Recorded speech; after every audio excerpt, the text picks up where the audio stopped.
موت سے پاک زندگی. اس لیے بیس کر عبادتیں بڑی تھوڑی سی ہیں، 5 نمازیں ہیں، پڑھنے میں کیا دیر لگتی. تم بھاگتے دوڑتے ہو، تمہارے کلاسز ہو رہی ہیں، چلو خالی فرض ہی پڑھ لیا کرو، سنتیں لمبی ہو جائیں گی، فرض پڑھ لو. لیکن فرض صرف 17 ہے، صرف 17. جس پر پکڑ ہوگی نا وہ صرف 17 رکعتیں ہیں. یہ جس پر دیا جائے گا وہ 17 ہیں. 2 فرض صبح کے، 4 ظہر کے، 4 عصر کے، 3 مغرب کے اور 4 عشاء کے. اتنی کر لو پابندی تو اللہ آگے بھی چلا دے گا. پھر انشاءاللہ تہجد بھی پڑھو گے. تو عبادات 5 نمازیں، سال کے بعد 30 روزے. زکوٰۃ اور حج مالدار کے لیے ہے، غریب یا میڈیوکر کے لیے نہ زکوٰۃ ہے نہ حج ہے. تو کیا ملا؟ 2 چیزیں عبادت. ایمان تو ایک اندر کی کیفیت ہے، اس کے لیے تو کوئی کھائی نہیں کھودنی پڑتی. 2 چیزیں ہیں عبادت میں، ایک نماز اور ایک روزہ.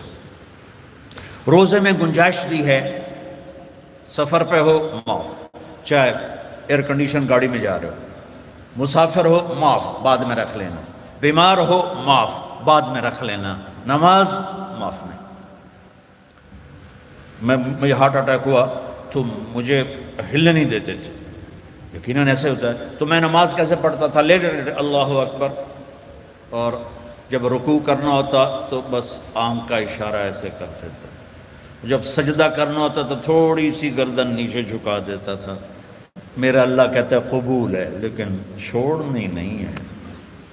چھوڑنے کی اجازت دیتا تو میدان کربلا میں میرے اپنے نبی کے نواسے کو دیتا. اس نے سجدے میں سر کٹا کے بتایا کہ لمز تو بڑی چھوٹی جی شے ہے، یہاں زیر خنجر بھی یہ پیغام سنایا ہم نے، ہم کلمہ گو ہیں، ہم نے سجدہ نہیں چھوڑنا ہے. میرے نبی جب پیدا ہوئے تو دائی نے آپ کو لیا، اور چند چیزیں عجیب و غریب ہوئیں آپ کی پیدائش. آپ کی پیدائش ایسے صاف ستھرے پاک پیدا ہوئے کہ جسم پر گندگی کا نشان نہیں، اور خوشبو پھیل گئی کمرے میں. دوسری نشانی کیا ہوئی کہ ختنہ بچوں کا ہوتا ہے پیدا ہونے کے بعد، آپ ماں کے پیٹ سے ختنے کے ساتھ پیدا ہوئے. تیسری، ماں کی ناف اور بچے کی ناف اور ماں کی آنت آپس میں جڑے ہوتے ہیں تو اس کو کاٹنا پڑتا ہے. تو میرے نبی اندر سے کٹوا کے آئے، اللہ نے اتنی آسانی سے پیدا کیا. اب معصوم بچے کو دائی تھی، انہوں نے رکھا، ساتھ لٹایا، حضرت آمنہ کے ساتھ لٹایا. اب اس معصوم بچے میں کوئی حرکت نہیں، لیکن مجھے دیکھنا، آپ نے لیٹے نا، آپ جب ایک دم آپ نے ایسے کروٹ بدلی اور سجدے میں سر رکھا اور گھٹنے اٹھا دیے، جیسے فزیکلی ہم بڑے سجدہ کرتے ہیں ایسے آپ سجدے میں چلے گئے اور لمبا سجدہ کیا. وہ ماں اور دائی تھر تھر کانپنے لگی کہ یہ کیا کر رہا ہے.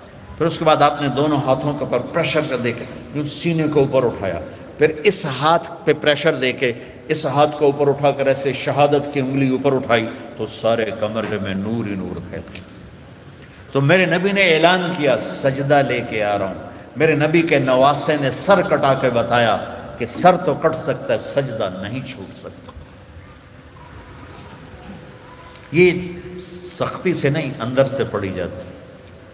میں جب تھا سنٹ ماڈل اسکول تو ہمارے ایک ہاسٹل کے وارڈن آ گئے، طالب حسین رحمۃ اللہ علیہ، تو وہ نمازی تھے. باقی جو وارڈن آئے وہ نمازی نہیں تھے. 3 وارڈن میری زندگی میں آئے وہاں 5 سال میں، تو وہ طالب حسین صاحب بیچ میں تھے، وہ نمازی تھے. تو انہوں نے سارے بچوں پہ نماز لازمی کر دی، تو حاضری ہوتی تھی. رمضان شریف کا مہینہ، رمضان شریف اور عشاء کی نماز، اور میں سب سے آخر میں تھا، اور میرا روم میٹ آیا، مر گیا اللہ اس کی بخشش کرے، اس کی میری 4 پیسہ ساتھ تھی، تو میرے قریب، اس کا نام تھا جاوید، تو میرے قریب آ کے کھڑا ہوا اور عشاء کی نماز کی نیت کرنے لگا. ہمارے وارڈن کا نام تھا طالب حسین، تو اس نے زور سے کہا 4 رکعت نماز فرض عشاء واسطے طالب حسین دے، اللہ اکبر. اچھا اب میں بھی واسطے طالب حسین ہی پڑھ رہا تھا، میں اللہ کے لیے تو نہیں پڑھ رہا تھا، تو میں نماز میں ہی اس کو کہتا ہوں اوے ایک ہی کیتا ہی وہ میں نے آدھا میں طالب حسین دی پڑھدا پیا کیڑا اللہ دی پڑھدا پیا اللہ۔ تو ماں باپ شدت کریں یا ٹیچر شدت کرے اس سے نہیں ہوگا، یا گورنمنٹ کہہ دے نماز فرض سارے پڑھو، لوگ بے وضو پڑھیں گے۔ یہ اندر کی نماز ہے جیسے حسین نے پڑھ کے دکھا، ٹکڑے